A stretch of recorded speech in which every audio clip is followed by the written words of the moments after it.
স্থগিত হয়ে গেল রাজ্যসভা। বুধবারের জন্য স্থগিত রাজ্যসভার অধিবেশন। জর্জ সোর্স ইস্যুতে শাসক বিরোধী জোর তরজা। আদানি মোদি আঁতাত নিয়ে কংগ্রেসের অভিযোগ জারি। জর্জ সোরস যে অভিযোগ, সেই ইস্যুতেই শাসক বিরোধী জোর তরজা। আদানি মোদি আঁতাত নিয়ে কংগ্রেসের অভিযোগও জারি রয়েছে।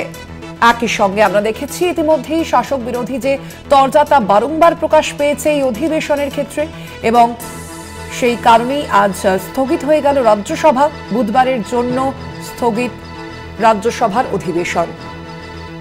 শাসক বিরোধী জোর তরজা, আদানি মোদি আঁতাত নিয়ে কংগ্রেসের যে অভিযোগ, সেই অভিযোগ যেমন একদিকে জারি রয়েছে, আমরা দেখতে পেয়েছি যে শীতকালীন অধিবেশনের শুরু থেকেই একেবারে কংগ্রেস তারা আদানি ইস্যুতে যেমন সুর চড়িয়েছে, আর এবার একেবারে জর্জ সোরস ইস্যুতে শাসক বিরোধী জোর তরজা জারি। রাজ্যসভার অধিবেশন সে কারণে আজকের জন্য স্থগিত হয়ে গেল, এমনটাই জানা যাচ্ছে।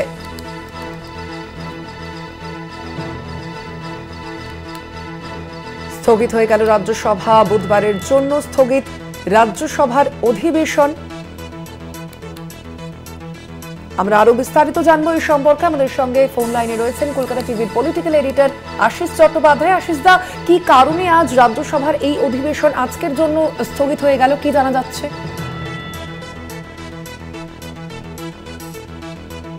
থেকে যে বারবার অভিযোগ জানানো হচ্ছে যে আদানি ঘুষ দিতে গিয়ে মার্কিন আদালতে ধরা পড়েছেন, মার্কিন আদালত তার থেকে জবাবদিহিও করেছে, এবং সেই ঘুষ তিনি দিয়েছেন ভারতের কতগুলো সরকারি সংস্থা, এমনকি সরকারের হয়তো উচ্চতম পদে আসীন ব্যক্তিদেরও।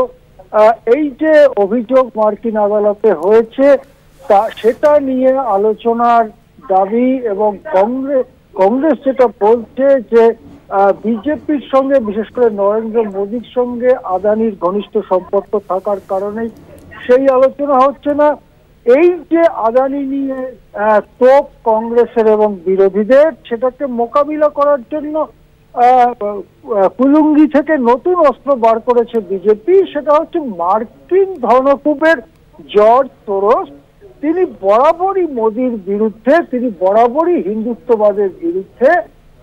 আমরা আমাদের স্ক্রিনে, কলকাতা টিভিতে স্ক্রিনে একটি আমরা পুরনো ভিডিও দেখাচ্ছি, যেটা প্রায় 1.5 বছরের পুরনো ভিডিও, যেখানে 1.5 বছর আগে জর্জ সোরস বলেছে মোদির নীতি কিভাবে ভারতের ক্ষতি করছে।